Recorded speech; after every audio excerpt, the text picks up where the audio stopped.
ژنێک زاناکان شۆک دەکات بەوەی زیاد لە 40 ساڵە نەخەوتووە.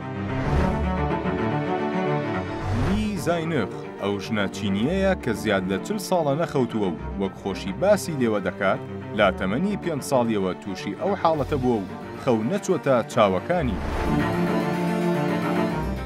هاوسەری ئەو ژنە ڕووداوەکەی پەشڕاست کردوێتەوە و بە ڕۆژنامەی زاسەنی بەریتانی وتووە هیچ کات نەمبینیوە لی خەوی لێ بکەوێت و بە درێژایی شەو بێدارە و خەریکی کاری ماڵەوەیە. ئەوەشی وتووە لە ڕێگەی پێدانی حەبی خەو و سەردانیکردنی پزیشکەوە چەندین جار هەوڵم داوە ئەو کێشەی ژنەکەم چارەسەر بکەم، بەڵام بێسوود بووە و پزیشکەکان نەیانتوانیوە کێشەکەی دیاری بکەن. دراوسەکانیشی لەبارەی لیەوە دەڵێن بڕوامان نەدەکەی ڕاست بڵێ، بۆیە بڕیارماندا چاودێری بکەین.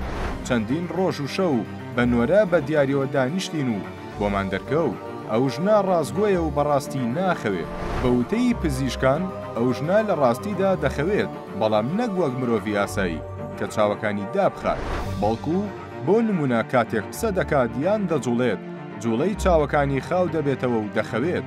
لە کاتێکدا هێشتا توانای قسەکردن و جوڵەی هەیە.